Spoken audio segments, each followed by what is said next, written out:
सामान्य अध्ययन के प्रश्नों की अभ्यास श्रृंखला को आगे बढ़ाते हैं। क्वेश्चन नंबर 55 दे रखा है, किसानों के लिए किसान क्रेडिट कार्ड योजना लाई गई थी। आंसर होगा ऑप्शन ए 1998-99 में। 1998-99 में।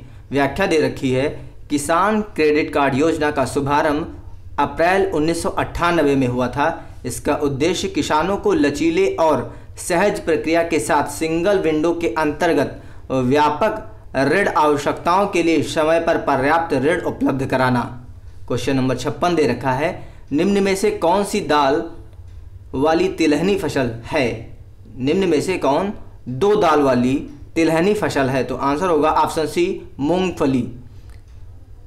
प्रश्न अनुसार उपर्युक्त तिलहनी फसल में मूंगफली दो दाल वाली तिलहनी फसल है। क्वेश्चन नंबर 57 दे रखा है, पीली क्रांति संबंधित है। पीली क्रांति संबंधित है। आंसर होगा ऑप्शन डी तिलहन से। तिलहन से पीली क्रांति तिलहन से संबंधित है, तिलहन उत्पादन से। व्याख्या दे रखी है, हरित क्रांति ने खाद्यान्न उत्पादन मामले में एक महत्वपूर्ण उपलब्धि अर्जित की है। कृषि क्षेत्र में इसी अनुसंधान और विकास की अगली पीढ़ी पीली क्रांति है। इसके तहत तिलहन उत्पादन में आत्मनिर्भरता प्राप्ति की दृष्टि से उत्पादन, प्रसंस्करण और प्रबंधन प्रौद्योगिकी का सर्वोत्तम उपयोग करने के उद्देश्य से तिलहन प्रौद्योगिकी मिशन 1986 में प्रारंभ किया गया।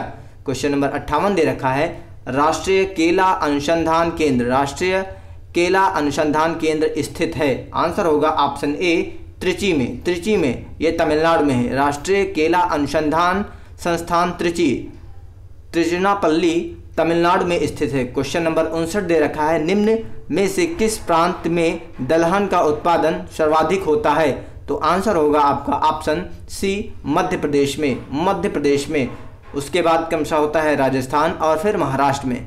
मध्य प्रदेश में सबसे अधिक, उसके बाद में उससे कम होता है राजस्थान में, उससे कम होता है महाराष्ट्र में। क्वेश्चन नंबर 60 दे रखा है, क्वेश्चन नंबर 60 दे रखा है, कृषि क्षेत्र का शीर्ष बैंक है। कृषि क्षेत्र का शीर्ष बैंक है नाबार्ड। कृषि क्षेत्र का शीर्ष बैंक है नाबार्ड। व्याख्या दे रखी है, कृषि संबंधित क्षेत्रों को दिए जाने वाले ऋणों में वृद्धि की सहायता के लिए 12 जुलाई 1982 में एक अधिनियम के अंतर्गत कृषि एवं ग्रामीण विकास का राष्ट्रीय बैंक नाबार्ड की स्थापना की गई। यह बैंक कृषि में वृद्धि, लघु एवं कुटीर उद्योगों, गृह एवं ग्रामोद्योग, ग्रामीण कलाओं तथा गांव में चलने वाली अन्य संबद्ध आर्थिक गतिविधियों के लिए ऋण की व्यवस्था करने हेतु एक सर्वोच्च संस्था है। क्वेश्चन नंबर 61 दे रखा है, वाणिज्य विभाग की दीर्घकालीन दृष्टि भारत को विश्व के व्यापार का मुख्य खिलाड़ी बनाना वर्ष है। वाणिज्य विभाग की दीर्घकालीन दृष्टि भारत को विश्व के व्यापार का मुख्य खिलाड़ी बनाना वर्ष होगा। आंसर होगा ऑप्शन सी वर्ष 2020 यानी 2020 तक। वाणिज्य विभाग की दीर्घकालीन दृष्टि भारत को 2020 तक विश्व व्यापार का मुख्य खिलाड़ी बनाना है। क्वेश्चन नंबर 62 दे रखा है, भारतीय पेटेंट कानून लागू हुआ वर्ष। भारतीय पेटेंट कानून लागू हुआ वर्ष। आंसर होगा ऑप्शन सी 1972 में। विश्व व्यापार संगठन के बौद्धिक संपदा अधिकार TRIPS समझौते के अनुपालन हेतु 1970 का पेटेंट अधिनियम भारत में 20 अप्रैल 1972 में लागू हुआ। 20 अप्रैल 1972 में लागू हुआ। क्वेश्चन नंबर 63 दे रखा है, भारत में विशेष आर्थिक क्षेत्र नीति घोषित की गई। आंसर होगा ऑप्शन ए अप्रैल 2000 सेज जिसको बोलते हैं, विशेष आर्थिक क्षेत्र सेज नीति घोषणा की गई थी अप्रैल 2000 में। विशेष आर्थिक क्षेत्र किसी देश विशेष के भीतर एक ऐसे भौगोलिक क्षेत्र का प्रतिनिधित्व करता है जिसे आयात निर्यात, उत्पाद शुल्क आदि के संबंध में कुछ ऐसी विशिष्ट सुविधाएं तथा रियायतें प्राप्त हैं जो गैर सेज क्षेत्र को अनुमन्य नहीं है। गैर सेज क्षेत्र को अनुमन्य नहीं है। इनका प्रमुख उद्देश्य निर्यात, उत्प्रेरण तथा संवर्धन है। सर्वप्रथम निर्यातों में प्रभावी वृद्धि लाने के उद्देश्य से एक पहल करते हुए केंद्र सरकार ने 8 परंपरागत निर्यात संवर्धन परिक्षेत्रों को 1 अप्रैल 2000 से प्रभावी एग्जिम नीति के अधीन विशेष आर्थिक परिक्षेत्रों में रूपांतरित कर दिया। 1 अप्रैल 2000 से प्रभावी एग्जिम नीति में नीति मॉडल का अनुसरण करते हुए विशेष आर्थिक क्षेत्र नीति लागू की गई। क्वेश्चन नंबर 64 दे रखा है, वर्ल्ड ट्रेड ऑर्गेनाइजेशन स्थित है, यानी WTO का हेडक्वार्टर स्थित है जेनेवा स्विट्जरलैंड में। WTO वर्ल्ड ट्रेड ऑर्गेनाइजेशन की स्थापना 1 जनवरी 1995 में हुई थी। 1 जनवरी 1995 में हुई थी। इसका मुख्यालय यानी हेडक्वार्टर स्विट्जरलैंड जेनेवा में है। इसके ये तो चेंज हो गए होंगे शायद, इसको छोड़िए। अगला क्वेश्चन है क्वेश्चन नंबर 65।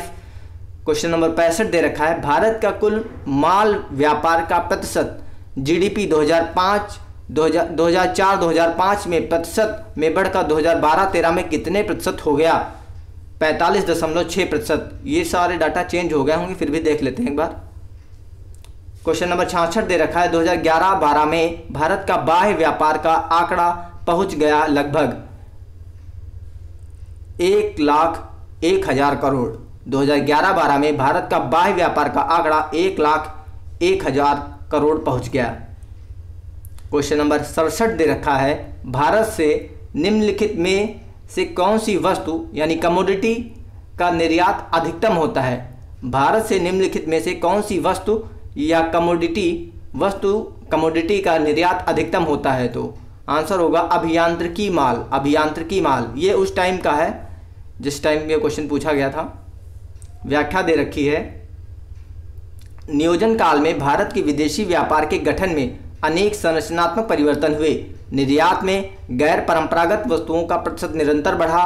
परीक्षा काल में दिए गए विकल्पों में से अभियांत्रिकी माल का निर्यात अधिकतम हुआ था। अब 2018-19 के अद्यतन आंकड़ों के अनुसार भारत में निर्यात होने वाली 5 सर्वाधिक वस्तुएं हैं। पहले पे पेट्रोलियम उत्पाद, जिसमें कि आपके क्रीम आती हैं, पेट्रोलियम क्रीम है, जेल है, ये सब पेट्रोल से ही बनाए जाते हैं, पेट्रोलियम उत्पाद होते हैं। इनको भारत बहुत उच्च मात्रा में निर्यात करता है यहाँ से। फिर आपका मोती एवं मूल्यवान पत्थर, औषधि, जैविक औषधियाँ भी हो गई भारत से, स्वर्ण एवं अन्य बहुमूल्य आभूषण। फिर 5वें पे है लोहा एवं स्टील। क्वेश्चन नंबर 68 दे रखा है, वैज्ञानिकों ने हाल ही में डैश की सहायता से विश्व का सबसे छोटा प्रकाश बल्ब बनाया है? तो आंसर होगा ऑप्शन बी, ग्रेफीन की सहायता से। कोलंबिया विश्वविद्यालय के वैज्ञानिकों ने ग्रेफीन की सहायता से विश्व का सबसे छोटा प्रकाश बल्ब बनाया है। इस बल्ब का तापमान 25,000 डिग्री सेल्सियस तक हो जाता है। इसे नंगी आंखों से भी देखा जा सकता है। अनुसंधानकर्ताओं का दावा है कि इसे कारों, इमारतों, सैटेलाइट, स्मार्टफोन और कंप्यूटर को भी बदलने में मदद मिलेगी। क्वेश्चन नंबर 69 दे रखा है, दृश्य वर्णक्रम में सबसे कम तरंगदैर्घ्य वाला रंग है? दृश्य वर्णक्रम में सबसे कम तरंगदैर्घ्य वाला रंग है बैंगनी, सबसे अधिक है लाल, सबसे कम है बैंगनी। दृश्य वर्णक्रम में सबसे कम तरंगदैर्घ्य बैंगनी रंग का होता है, जिसका मान 4 × 10⁵ सेंटीमीटर, और इसमें कुछ, इसको छोड़िए आप, ऐसे दे। सबसे अधिक तरंगदैर्घ्य वाला रंग लाल है, सबसे अधिक तरंगदैर्घ्य लाल रंग का होता है। क्वेश्चन नंबर 70 दे रखा है, निम्न में से कौन सदिश राशि है? निम्न में से कौन सदिश राशि है? तो विस्थापन यहाँ पे सदिश राशि है। सदिश वे राशियां होती हैं जिसमें दिशा और परिणाम दोनों देखे जाते हैं, और अदिश वे राशियां होती हैं जिसमें सिर्फ परिणाम को ज्ञात किया जाता है। आगे देखिए, वे राशियां जिनको व्यक्त करने के लिए दिशा एवं परिणाम दोनों की आवश्यकता होती है। दिशा एवं वे राशियां जिनको व्यक्त करने के लिए दिशा एवं परिमाण दोनों की आवश्यकता होती सदिश राशियां होती हैं। और अदिश वे राशियां होती हैं जिनमें केवल केवल परिमाण की आवश्यकता होती, दिशा की नहीं, क्योंकि वो कह ही रहा अदिश। तो सदिश राशियां हैं जो निम्न दे रखी हैं, बल हो गया, वेग हो गया, विस्थापन हो गया, त्वरण हो गया, संवेग हो गया, आवेग हो गया। संवेग, आवेग, त्वरण, विस्थापन, वेग, बल, ये सभी आपकी सदिश राशियां हैं। यहाँ पे देखिए, सदिश राशि है आपकी विस्थापन, बाकी सभी जो है समय है, चाल है, दूरी है, ये सभी अदिश राशियां हैं। एक फार्मूला होता है चाल बराबर दूरी बटे समय, ये आपको सभी को याद होगा। तो ये जो जितने जितने इसमें ये यूज हुए हैं, चाल, दूरी, समय, ये सभी अदिश हैं। बस ऐसे याद करिए, चाल, दूरी, समय ये अदिश हैं। तो चाल, दूरी, समय ये अदिश हो गए, बाकी ये सदिश हो गया विस्थापन। क्वेश्चन नंबर 71 दे रखा है, एक भारहीन गुब्बारे में 200 ग्राम जल भरा गया है, इसका जल में भार होगा 0 होगा। एक भारहीन गुब्बारे में 200 ग्राम जल भरा गया है, इसका जल में भार 0 होगा।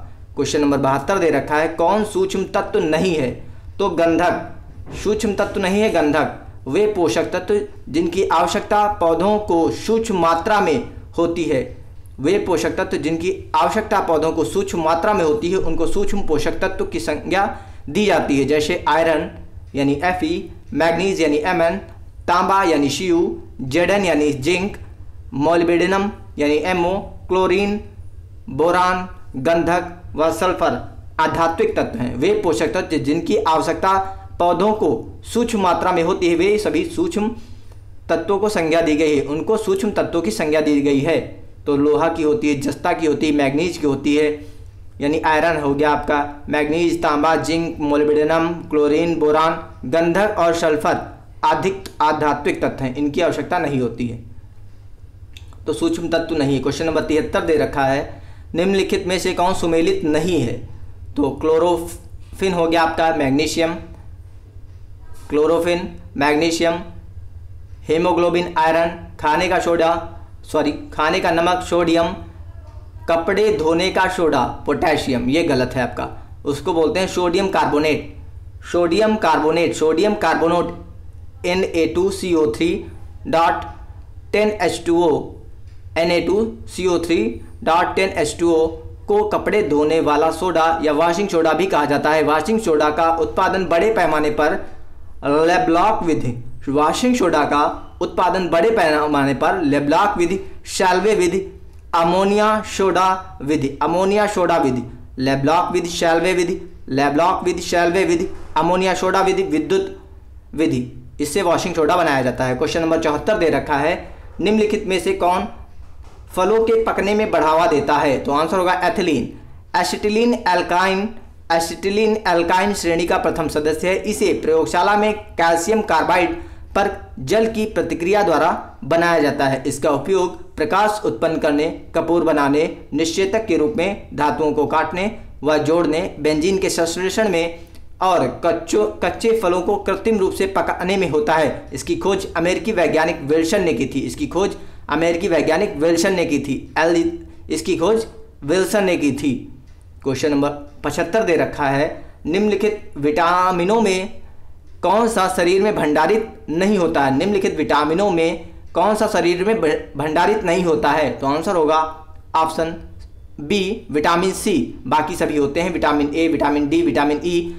सी इसलिए नहीं होता क्योंकि विटामिन बी और विटामिन सी दो ऐसे होते हैं जो जल में घुलनशील होते हैं। इसको आप ऐसे याद रखिए, जैसे कि होता है शरीर में होता है WBC, तो W यानी वाटर हो गया, बी आपका विटामिन बी हो गया, विटामिन और सी विटामिन सी हो गया। तो ये WBC यानी बी और सी W में यानी वाटर में घुलनशील होते हैं, इसलिए इसका भंडारण शरीर में नहीं होता, ये मूत्र के साथ शरीर से बाहर निकल जाते हैं। क्वेश्चन नंबर 76 दे रखा है, निम्नलिखित विटामिनों में कौन कोबाल्ट है? कौन कोबाल्ट होता है? तो आंसर होगा option B, vitamin B12। Vitamin B12 का रासायनिक नाम साइनोकोबालामिन है। यह जल में घुलनशील विटामिन है। इस विटामिन में कोबाल्ट धातु उपस्थित होता है।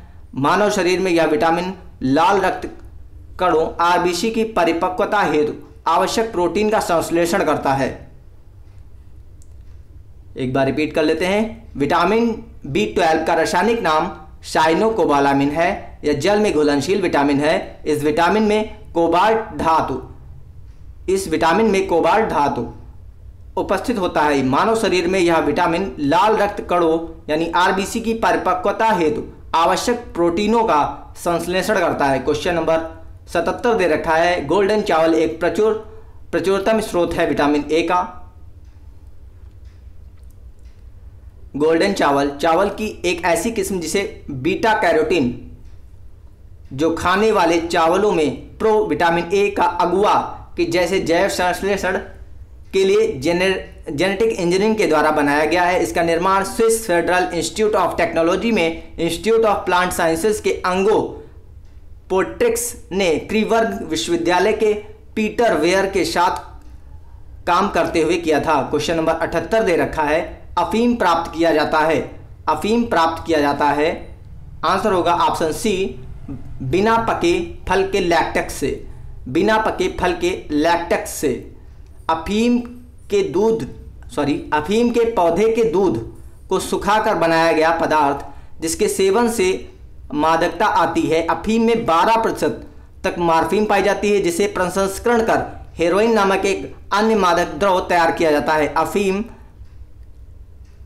का दूध निकालने के लिए उसके कच्चे अपक्व फल में एक चीरा लगाया जाता है, जिससे दूध निकलने लगता है, जो निकलकर सूख जाता है या लशीला होता है। क्वेश्चन नंबर 79 दे रखा है, एटीएम से तात्पर्य है option C, automated teller machine. Automated teller machine. Question number 80 दे रखा है, निम्नलिखित नगरों में से Indian Institute of Ecology and Environment, Indian Institute of Ecology and Environment, Indian Institute of Ecology and Environment स्थित है। तो नई दिल्ली में Indian Institute of Ecology and Environment की स्थापना वर्ष 1980 में दिल्ली में हुई थी। Okay, thank you.